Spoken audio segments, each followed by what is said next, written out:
Greetings and welcome to the first ever ImpactSKU Showcase. I'm Kirstin Ross, Executive Director of SKU, which in partnership with FINNOVATION Lab created ImpactSKU, a special program designed to support the growing entrepreneurial community in the Twin Cities. ImpactSKU is a consumer packaged goods accelerator that had the opportunity to work with 10 special founders over the past 2 months on all aspects of their business.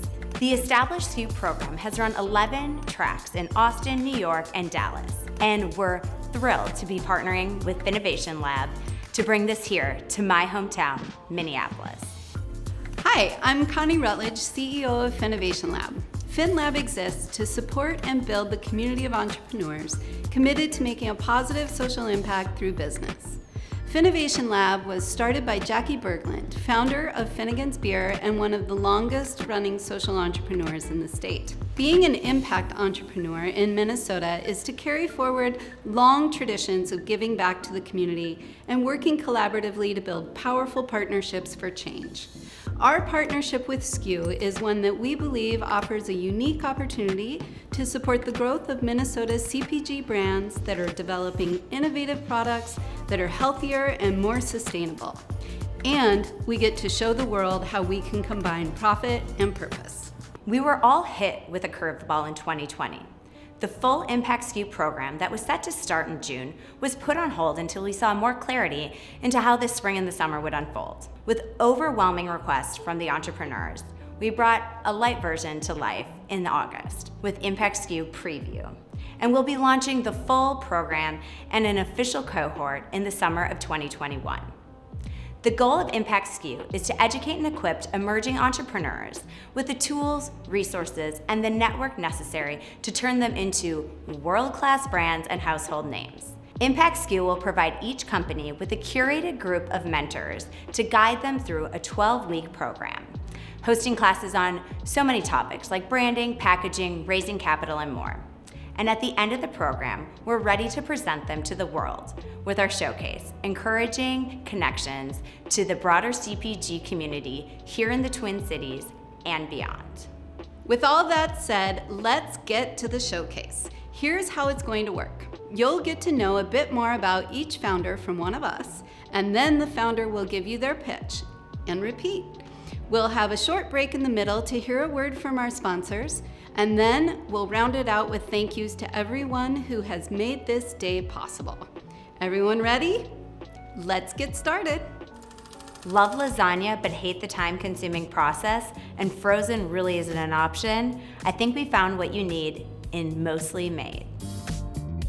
Hi, my name is Jillian McGary with Mostly Made. We do the gourmet prep so cooking is fun and easy. 6 years ago, my sister-in-law was diagnosed with breast cancer. To help her family, I began bringing them meals, but the bulky pans wouldn't fit in her freezer. One day I realized all the work of cooking was chopping the vegetables and browning the meat, but once that part was done, she could assemble the meal in minutes. So I started bringing just the fillings. Each one stacked nicely in her freezer and could be prepared whenever the family needed a quick meal. I knew my easy meal mixes could help other people struggling to cook dinner. In fact, 80% of Americans don't know what they're having for dinner by 4 p.m. that same day. There are over 12 million meal prep hashtags on Instagram as people try to research solutions. And according to Campbell's Soup, 40% of the cream of mushroom soup sold in America is used to make green bean casserole. People are already using products to speed up their meal prep. Americans spent $33 billion on food that only solves part of the dinner problem. They have to choose between quality, price, and convenience. But it turns out people still want to cook. Assembling our own food boosts positive feelings and makes us love the meal even more. Psychologists call it the IKEA effect, a cognitive bias that makes people love things that we assemble. Mostly Made helps you cook a fresh dinner with no chopping or prep. Each meal can be assembled in minutes with items from your pantry or fridge. Just spoon our enchilada filling into tortillas or layer our lasagna filling with your noodles and cheese. You would never know it's a frozen meal. Our product appeals to busy people who care about what they eat. They want good food, but they've had to trade off between convenience, quality, and price. By doing the hard part of the cooking and letting customers assemble, Mostly Made has a better user experience than other meal solutions. We take the pain out of cooking, but keep the freshness. These are product reviews from existing meal solutions, and one thing struck me. People kept saying, "It was terrible, I had to order takeout." They weren't saying, "I had to cook something else." People aren't necessarily buying these meal solutions to help them ease their cooking. They're buying them because they want takeout. And it turns out 2/3 of consumers say their favorite restaurant foods provide flavors they can't easily replicate at home. And the share of dollars spent at restaurants has more than doubled since 1955. Grocery stores are losing dollars as consumers are seeking more interesting and convenient meals. Mostly Made delivers consumers fast, casual flavors with less guilt. Our products are more nutritious, less expensive, and fun to assemble. We fill a gap in the market, offering restaurant-quality food at grocery store pricing. Our products are in Minnesota grocery stores like Lakewinds, Kowalski's, and Festival Foods. We're seeing a steady rise in sales with fewer demos. But taking in new customer feedback and the amazing SKU mentor team, we are going to be making some big changes to our product packaging and price. We've been over-delivering on portion size, so this year we'll be moving to a smaller container that serves 3 to 4 people, has easier assembly, and retails for $9.99. We're working with our co-packer to get a 35-day shelf life in the refrigerated section, which will allow our products to be merchandised in the fresh perimeter of the store. We'll continue to make our frozen option for families looking to stock up for future meals. We've got some exciting opportunities coming up, including discussions in the teleshopping space and a test with an innovative national retailer. We'll be investing $50,000 into new packaging, R&D, and marketing. The idea began when I was bringing meals to my sister-in-law during treatment for cancer, and today she's celebrating 5 years cancer-free, and Mostly Made has donated over 1,500 meals to partners like the Ronald McDonald House. I'm a solo entrepreneur, and more I realize that I don't have all the answers. The ImpactSKU program has been transformative for me. The SKU Mentor Network has blown me away. Their thoughtful questions, tailored advice, and CPG knowledge has really proven the value of partners. As I see these incredible opportunities for Mostly Made, I also see that I can't do it alone. I'm seeking an advisory board that can help us see around corners, build a team, and exceed our growth milestones. If you want to help make cooking fun and easy, please let me know.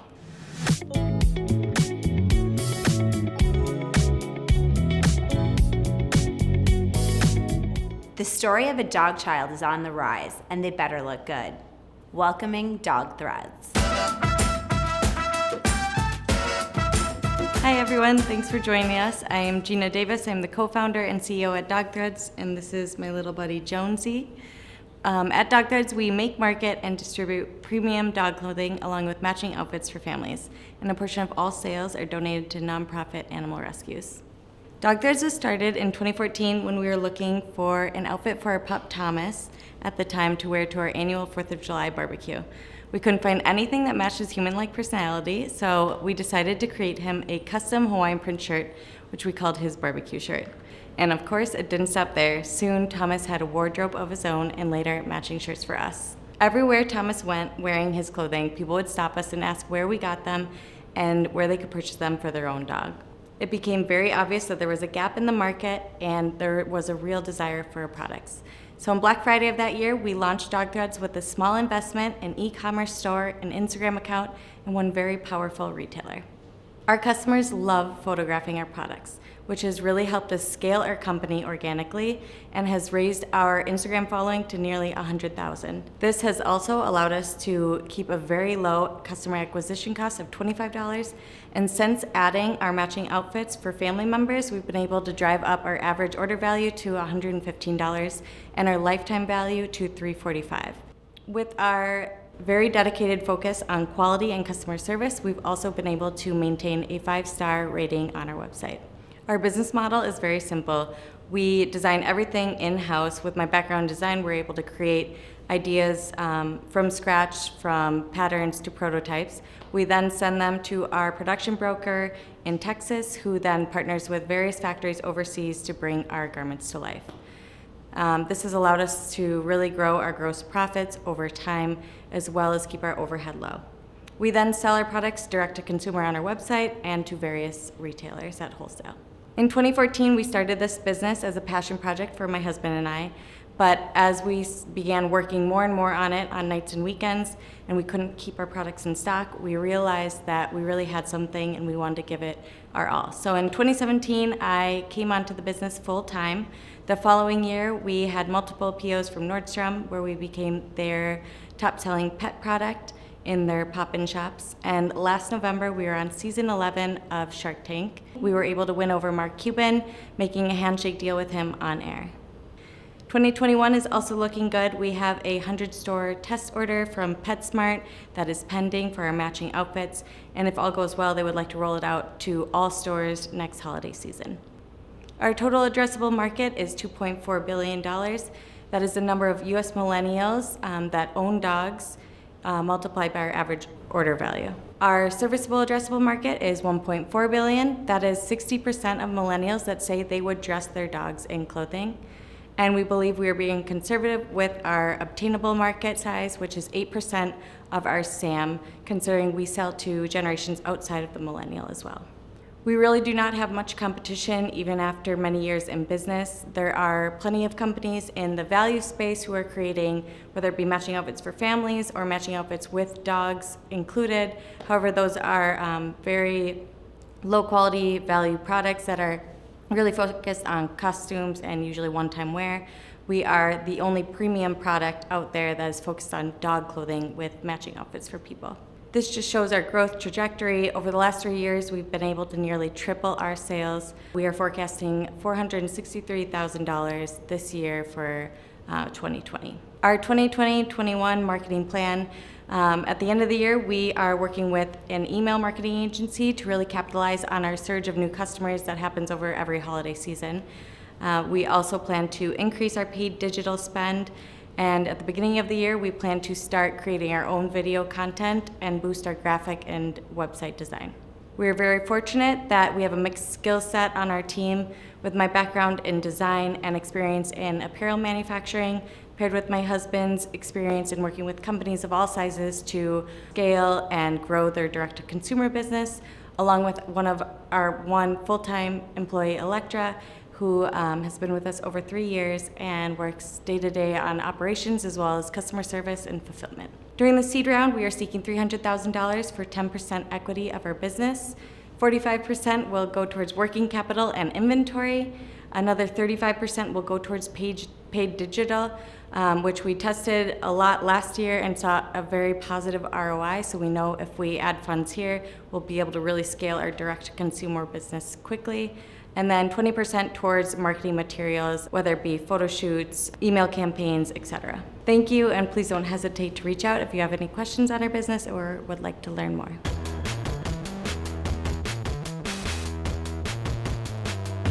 Ever wonder who might be the next Betty Crocker? Stay tuned. Coconut Whisk is up next. Hey everyone, my name is Bella Lamb. I'm the founder and CEO of Coconut Whisk, a mission-driven, plant-based and gluten-free baking mix company based in Minneapolis. So a little background story, I grew up in Vietnam and immigrated to the US with my family. And growing up I didn't have a lot, but I always found comfort in the kitchen. I remember Betty Crocker mixes being the highlight of my week because baking something by myself gave me a lot of confidence. But when I adopted a plant-based lifestyle, I had to kick Betty Crocker to the curb and I went on a mission to find something better. Baking mixes on the market today are either full of junk ingredients or they just don't check all the boxes. So the solution is to bake from scratch, right? But not so fast, that's also pretty tough. Now imagine being vegan, gluten-free, or someone with food sensitivities. This just becomes 10 times harder. So that's where Coconut Whisk comes in. We offer baking mixes that are easy to make, always yummy, and better for you. All of our products are plant-based, gluten-free, and allergen-friendly. Our bright packaging brings the customers in, while the fun baking experience and tasty results bring them back for more. So from pancakes to cookies to muffins, we got it all. And we can't forget about our mug cakes. Our mug cakes are so popular that we added 3 new flavors to the line, and all you have to do for our products is add water or oil. When I launched Coconut Whisk, there was a clear white space in the market, and so that's why when it comes to competition, there are few brands that check the boxes like we do. Our social mission is also what sets us apart. The coconut tree in my culture means the all-giving tree, so we really ingrained this into our values, our mission, and of course our name. Coconut Whisk is in the middle of two growing markets and one booming category. Consumers want healthier alternatives to foods they love, and the data clearly shows this. So data also shows that our customers are health-oriented millennials who really value clean label products and plant-based living, and so this is really important for us to know because then we can serve our customers better. I launched Coconut Whisk in the spring of 2018 with my business partner and life partner, Miles, and within 2 short years, we've been able to grow into 40 stores, grow our online website by 390%, and get into our second distributor. And the best part is that this is only the beginning. We've been able to cultivate a community of over 16,000 people by using a robust online marketing strategy, and this has really helped us create a lot of buzz as well. We made some great headlines this year, and addressing our company specifically, Mark Cuban even said that he's looking for more health-oriented deals, and Veg News said that our products are definitely worth the hype. We make money through mainly 2 channels right now, retail and e-commerce. We're really confident that we can grow our margins by 20% this year as we get price breaks on ingredients as we scale. Since 2018, we've been able to double our revenue year after year, and this year we're on track to hit 6 figures and our first million within 2 years. And how do we do this? We're going to be expanding into more online marketplaces and retailers, so from Thrive Market to Whole Foods, we cannot wait to partner with them all. Miles and I are so passionate about Coconut Whisk that we even named our dog Waffle. But on a serious note, we're really hardworking leaders who are excited to build Coconut Whisk into the next global plant-based brand, and we definitely have the support to get us there. In 2021, we're looking for a seed round to help us invest in sales, marketing, and talent. And I want to invite you to reach out to me if you're interested in becoming an investor or advisor, or of course, a Coconut Whisk customer. To wrap it all up, my name is Bella Lamb. I'm the founder of Coconut Whisk, and I cannot wait to continue this sweet journey with you. Thank you.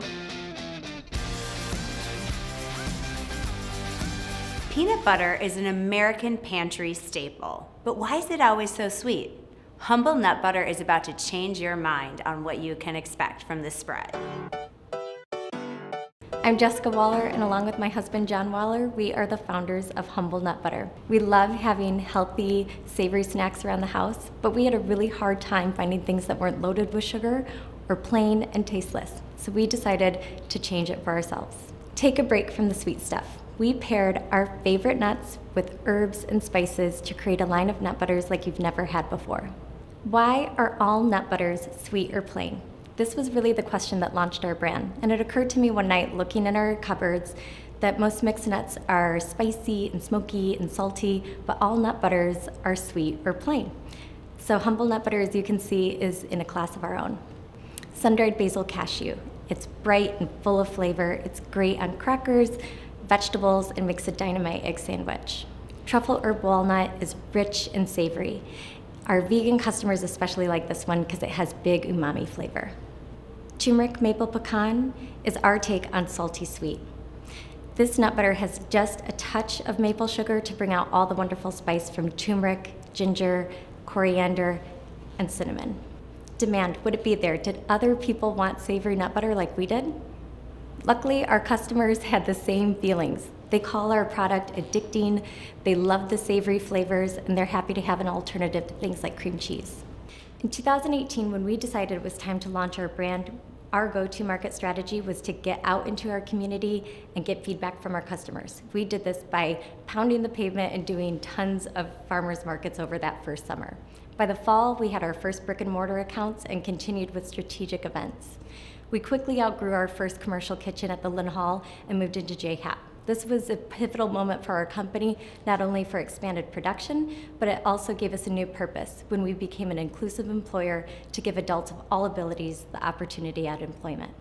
We continued with launching on Amazon Prime, doing strategic events, and expanding into more brick and mortar. We even launched in Whole Foods, Minnesota at all 7 locations earlier this summer, and were part of the very first SKU cohort here in Minneapolis. We may not be at world domination yet, but we're on our way. We've shipped our product to every state in the union, including Hawaii, Alaska, and even Puerto Rico. We've seen a lot of Instagram followers as well by organically gaining new fans through influencers who we found organically and have found us, and also by partnering with companies like Food Bureau and Tapiro. For growth, we've seen well over 100% growth year over year, and a lot of that has been driven by our omni-channel strategy and thanks to the Amazon Marketplace. We're finding customers all over the country, and they're coming back for more quarter after quarter. We believe that Humble Nut Butter is poised to grow the global nut butter market by invigorating existing customers with our savory, innovative flavors and garnering new customers through the global packaged seed and nut market and the savory snacks market. We are asking for $250,000 for our seed round of funding. This funding will allow us to focus on talent, manufacturing, and sales and marketing. This seed investment is really going to drive our roadmap in 2021. We are taking the next big step in our company's development and moving from our commercial kitchen to a co-manufacturer. This is going to allow for expanded production and the certifications our products already deserve. We're also going to be able to launch our very first line extension and new product. This product is going to have a higher velocity and turn, and it's going to have a lower price point, which will help drive trial for new customers. COVID-19 has done a lot to the brick and mortar grocery scene, including stopping all samples and demos, but we have a plan for that too. Our roadmap in 2021 is going to drive the next 3 years of our business's growth. We see well over 100% growth in the next 3 years, driven by expansion from the dozens of markets we're in now to the thousands that are out there, and creating new products and new lines that people have never had before. As a women-owned and mission-driven company, being an inclusive employer is something we always plan to be as we grow. It's just part of our DNA, but we also have aspirations to be a brand that everybody knows nationwide and have products in everybody's cupboards. We have a vision to go from just Humble Nut Butter into a whole line of plant-based savory snacks. We're really excited about this journey, and we hope you'll come along with us. Thank you.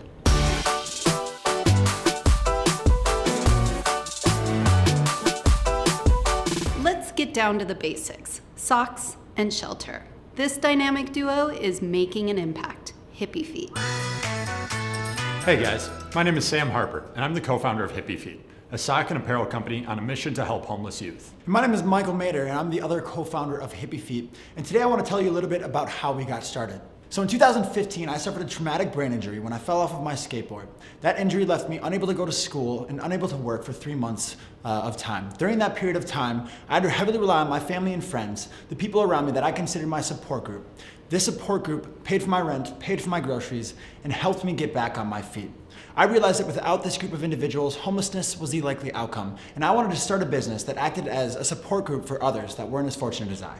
That led us to create Hippy Feet, a company that would be an uncompromising commitment to our values. All of our products are going to be American-made, they're going to be eco-friendly, but most importantly, we were going to help people in need. We started off in 2016 with the Tom's Shoes model. For every pair of socks we sold, we were donating a pair to the homeless, to shelters or people on the streets of Minneapolis. Michael and I were going out on the streets of Minneapolis handing out socks week after week, and we were able to donate 20,000 pairs. But we were seeing many of the same faces every week. We were realizing that we were meeting a need, but we weren't actually changing anyone's lives. We were trying to do this great thing, but we weren't accomplishing that. That led us to create an employment program for homeless youth. Today, our focus is to provide jobs to young people ages 16 to 24 affected by homelessness. So Hippy Feet has a few revenue streams that allow us to play around in two major markets. The first is the apparel and retail market, which is a pretty obvious one because all of you here, I would hope, are wearing clothes today. The second is our B2B promotional product market. We are able to create custom socks and apparel for other corporations of all shapes and sizes. So we have a few competitors in the sock industry, but we differentiate from this competition in a few major ways. First, we make all of our products in the United States. We make everything out of sustainable and environmentally friendly materials, but most importantly, we have a mission that is not easily replicable by an individual consumer. Not everybody can go out and provide jobs to the homeless. So this is really getting traction with our customers. This year we've been able to see a lot of growth in both our retail channel as well as our direct-to-consumer sales through hippyfeet.com. In retail specifically, we've added a lot of retailers both in brick and mortar and online, and it's really flexed us to grow our operations to make sure that we can meet the demand out there for our products. So as Sam mentioned, we're able to make custom products for other companies. We've been fortunate enough to work with some pretty big names in this space: Microsoft, the Minnesota Timberwolves, and several major universities. So now on the left side of the screen, you'll see some of the statistics about the impact that we've had, the hours of employment, the money we've donated, but the important thing is actually the picture in the middle of the screen. This is Denver, a young woman that we started working with in 2018. Now, when we came into Denver's life, experiencing her moment of adversity, she was having trouble finding full-time employment, housing, and was really having trouble getting back on her feet. We're proud to say that today, since Hippy Feet got involved, Denver was able to get a full-time job, is fully housed, and is now pursuing a degree for electric work. Her life is back on track, and we've been able to have this deep impact, and this is what's resonated with our customers. The majority of our sales in the B2B space, creating custom products, are actually inbound. People that find out about Hippy Feet, love what we do, and request to make custom socks with us. But we've also been able to go out and develop a process for cold outreach and actually building sales. On the right side of the screen, you're going to see our direct-to-consumer statistics. This is showing how we're able to acquire customers at a low cost and get a high average order value. But our big net initiative now is making sure that people reorder and really increasing that lifetime value of our customers. So our customers really resonate with our mission, our ability to provide jobs to homeless youth, but they also resonate with our products. As you'll see here, we have several customer testimonials speaking to the quality of our products, as well as several local media outlets talking about the accomplishments of our mission. We've even been able to capture some national media attention through outlets like BuzzFeed. When we launched in 2016, we had just secured $22,000 in seed funding through a startup competition. And we're proud to say that since then, we haven't needed any more funding. We've grown off of cash flow. And we've been able to do this because we have a really strong margin profile, but we've also cleaned up our operations to be very efficient. This year, we're going to finish the year with about $400,000 in revenue, with about $50,000 of that being profit. So the Hippy Feet team are the two lovely gentlemen standing in front of you today. My business partner Sam graduated from the University of St. John's and went on to actually sit on the board of directors for Love Your Melon, a company that donates 50% of their proceeds towards pediatric cancer research. He was with Love Your Melon to see $6 million in annual growth. Myself, I graduated from the University of Wisconsin River Falls, and I actually started Hippy Feet while in college, and I jumped right into this full-time after graduation. And we've been able to attract a really wonderful team of advisors as well, experts in their field who have bet on Hippy Feet to be a winner. They believe in what we do and the difference that we make in the world, and they want to see that impact grow. Now, we're seeking $700,000 in funding that should last us about 24 months. That funding is going to be used to bring on sales and marketing staff, grow our business, grow our impact, and also finance working capital. By 2023, we'll be generating about $650,000 a year in profit. Not only is Hippy Feet an investment that has a short path to profitability, but it's an investment in the community. By investing in Hippy Feet, you are going to change the lives of young people experiencing homelessness. Thank you for listening, and we hope for your support.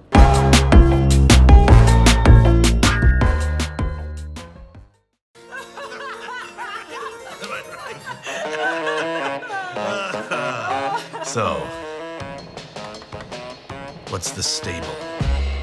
Well, it's simple.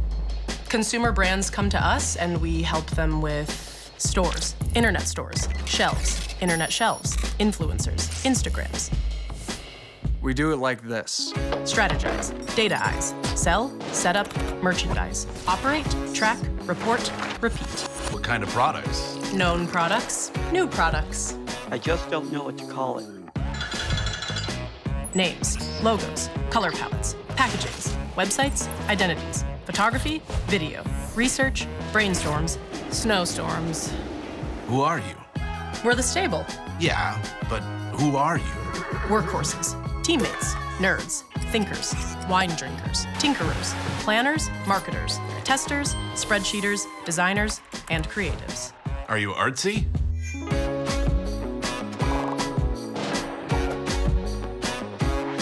That's too artsy.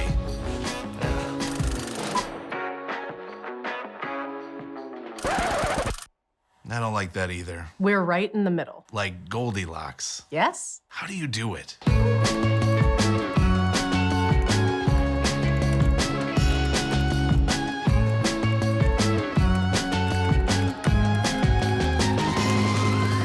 So let me get this straight. You help brands activate across retail stores, e-commerce, and marketing all under one roof. Yes. So you don't own horses. No.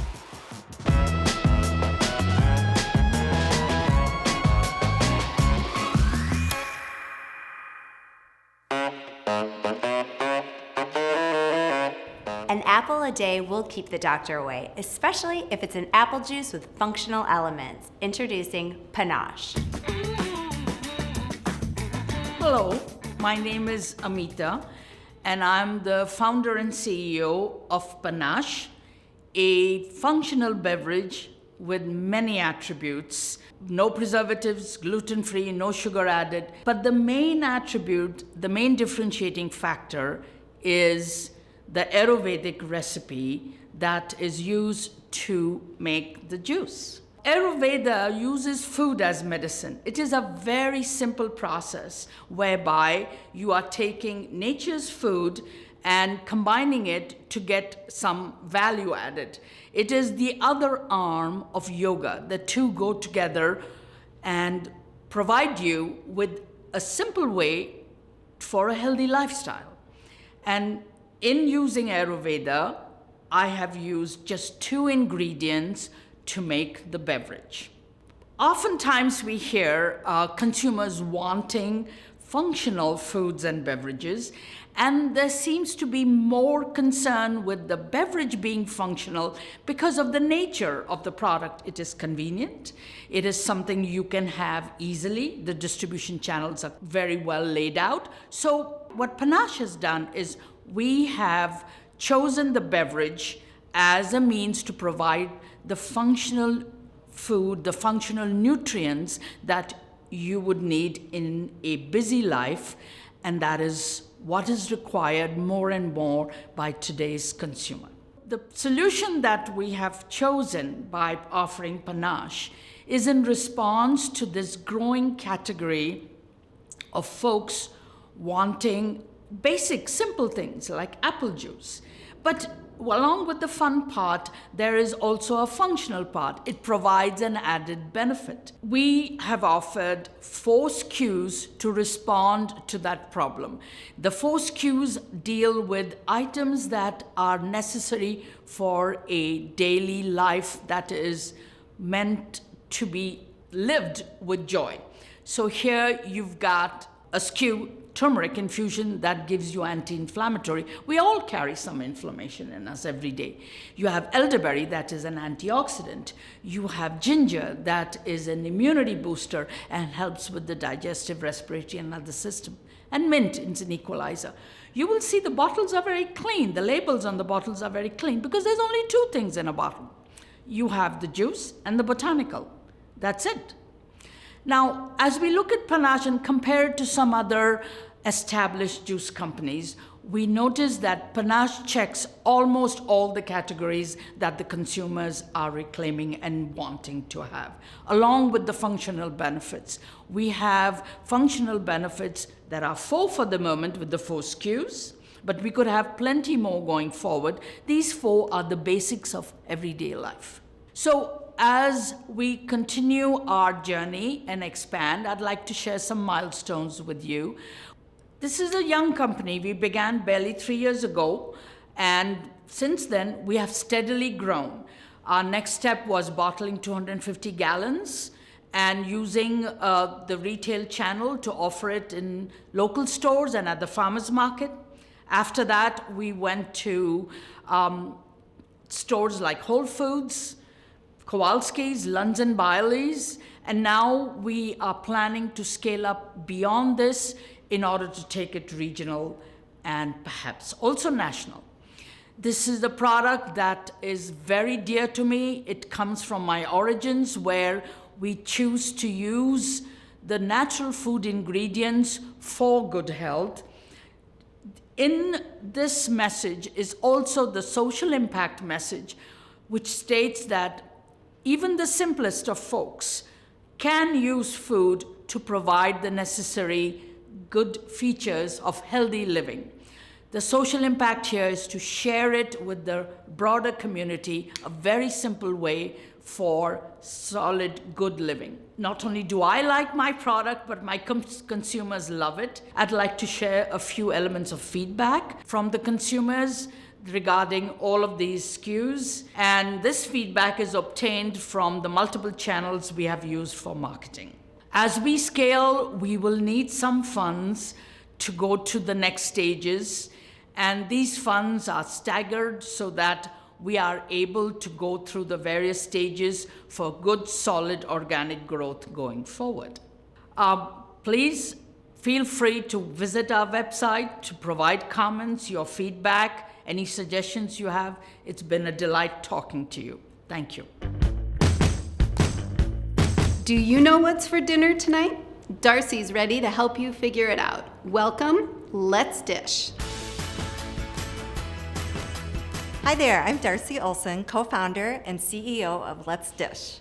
Over 17 years ago, we launched Let's Dish here in Minnesota and set out to make life better and have some fun at the same time. We came out with a simple dinner time solution for our customers and wanted to create a great place to work for our growing team. Today, I'll share a little bit about our journey and some of what we learned, and excitingly about the latest new concept that we're testing to best meet the needs of today's world. Dinner happens every single night, but consumers all across America still can't quite get it together and get it on the table. And you know what? There's a lot of reasons why. They want to eat at home, but they lack the simple solutions to really make it possible that fit their life. Grocery shopping's a hassle. It takes 40 minutes on the average trip, and you can't even get everything on your list. Restaurant curbside, it's convenient, but it's costly for both your wallet and your health. And meal kits, while they've taken a little slice out of that big pie, they're missing the mark too, because it's still hard to get those meals made, and sometimes you don't even have time to do it because they're refrigerated. So consumers want to eat at home, they just need simple solutions. Let's Dish, ready for dinner, not only tonight, but for tomorrow night, next week, or the next time if your schedule changed. We are better than grocery because it's way simpler and it's a great solution and really about the same cost. We started as the pioneer meal assembly concept where our customers would come in, make their meals, the time it would take the grocery shop, stock them up in the freezer, and have a little fun. But you know what? People, we found out they loved our food, but many people didn't want to make them or had the time, but they still wanted those meals. So then we created Dish and Dash. So we would take all those individual orders that people placed online and we would customize them. Our team would make the meals. And then finally, this whole time we had this little jewel in our store called the Express case. And it was our grab and go freezer case, but we didn't have it hooked up to be able to order online. So what happened was customers would call, hey, do you have the chicken pot pie? Can you save that for me? So it was a hassle, and then our team couldn't keep it stocked because it took we couldn't produce it quick enough. So over time, we've pivoted since day one. We've improved our menu items and we've improved our services. And now we've got the infrastructure to back up Express. What we needed was a simple smartphone order system. We've got that. Click the picture, order. We needed expanded retail freezer cases. So now each of our 4 stores has 6 feet of freezer cases ready to go with 60 items, 3 serve, 6 serve. We got you covered.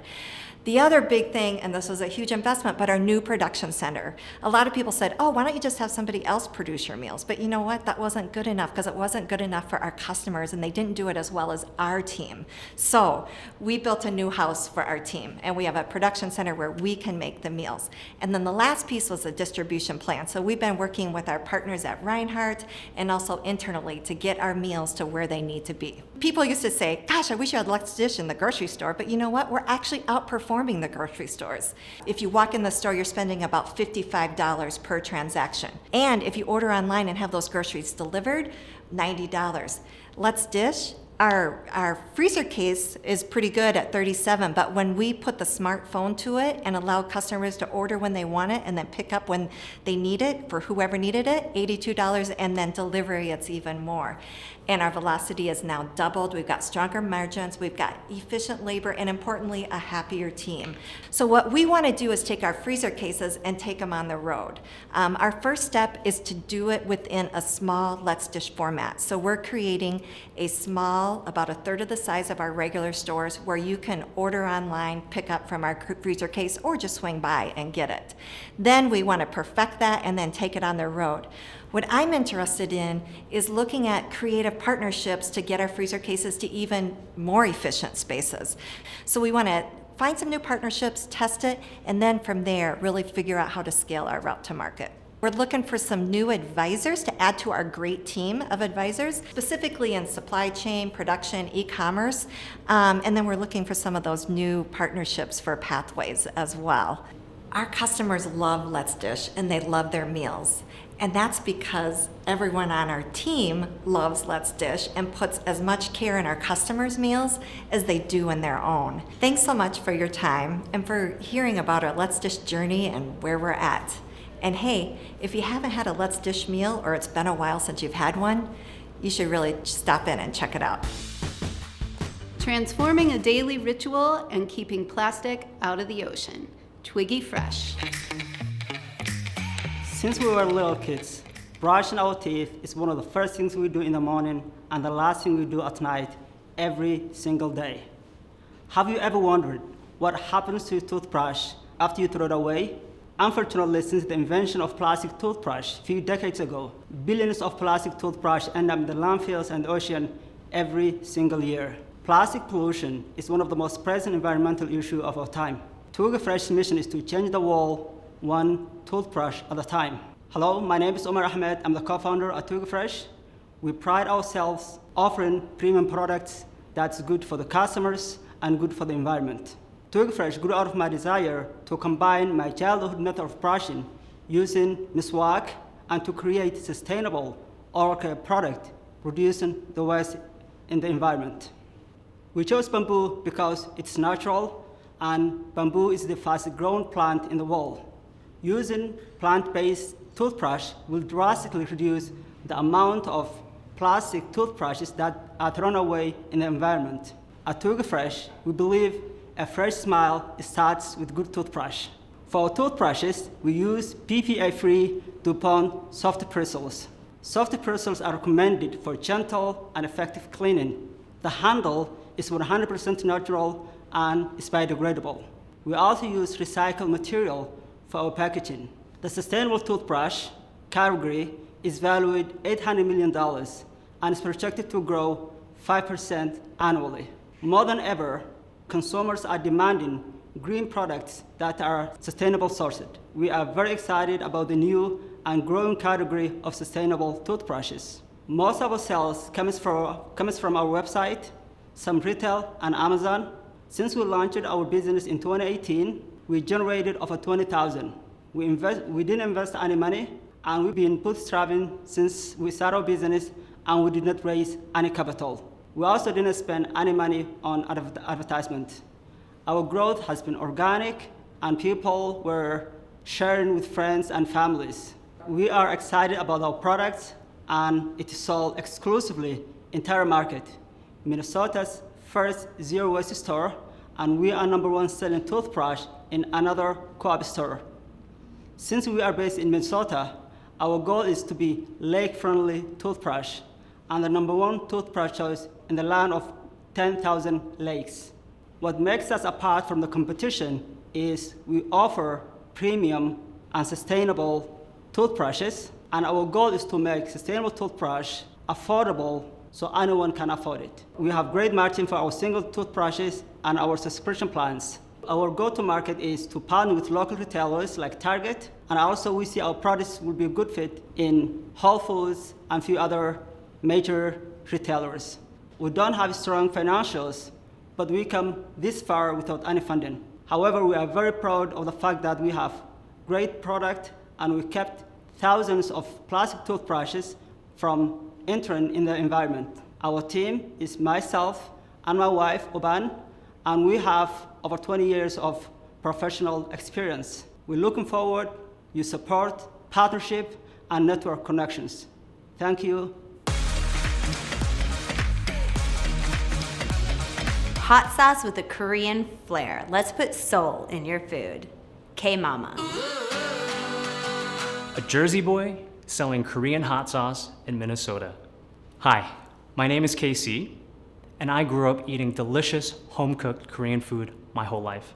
I'm truly one of the lucky ones to have a great cook as a mom. I remember my mom taking out all the ingredients, mixing it together, putting it in a plastic tub in the fridge, growing up my whole life. Gochujang, the red pepper paste, is a main ingredient in the sauce, is what I miss most when I moved away from my mom. It dates back hundreds of years to Buddhist temples in my home country of Korea. Now, why did I think K-Mama sauce would sell? I saw the hottest chefs and restaurants using it on their menus, and I knew I wanted to have my mom's version in your fridge. I want every at-home cook to use this sauce as a Korean hot sauce. We have 4 SKUs, both mild and spicy in traditional and gluten-free options. The price range is between $4 and $6. And as shocking as it is, spicy sells best, even in Minnesota, where ketchup is considered spicy. My favorite way to use the sauce is on bibimbap. It's a bowl of rice, mixed veggies, and you mix it together. My mom loves to use it as a veggie dip, and our customers love to drizzle it on eggs. The addressable market is $1.6 billion in the US. It'll grow to $3.6 billion by 2026 globally. And the rise of that demand is due to international flavors and cuisines. Our customers find us because of the story of my mom and me, and they keep coming back because of the taste. Our target market is the Gen Xers and millennials who want experimental items in their fridge and kitchen, authentic and new flavors with a clean label. So we fill that gap in the market for clean and flavorful condiments, vegan, MSG-free, non-GMO, and gluten-free. We want to be the sriracha staple in your fridge. We currently sell to 50 different targets in Minnesota and Illinois, and we have a collaboration with Local Crate. It's a meal kit in over 1,000 stores. Our expansion plan is to go beyond the Midwest to the coasts with our customers like Target, Whole Food, and Hy-Vee. And we're not doing business as usual. We're giving 30% of our profits to charities. And like a Korean mom, these charities raise her children to become healthy adults with programs like sustainable agriculture, affordable housing, and job training skills. How do we stack up? We have all the attributes, an easy pour bottle, and the right price point. This year, we're gonna finish up with $200,000 in revenue. Next year will be $375,000 and $500,000 by 2022. Half of our revenue is in store, and the other half is D2C on Amazon and our website. Come try our sauce. If you're a retailer or broker, help us to expand nationally. And for investors, we're asking $100,000 for our first full-time hire, part-time staff, and for those marketing programs to expand. We are soul for your food. Weren't those pitches inspiring? Thank you to the founders that we've had the pleasure to work with over the last 8 weeks. But the secret sauce to what we do at ImpactSKU is really the mentors. The mentorships I mentioned earlier, but I thought I would give you a little bit more detail on the critical role they play in the program. The ImpactSKU mentors are a curated group of industry insiders, business leaders, and active investors in the consumer product space. It is with their guidance and wisdom that they mentor the companies through weekly meetings, helping these entrepreneurs navigate the challenges and the opportunities that they face each day running their businesses. If you are interested in supporting these emerging brands, please reach out to us. We are building our mentorship roster for the 2021 program.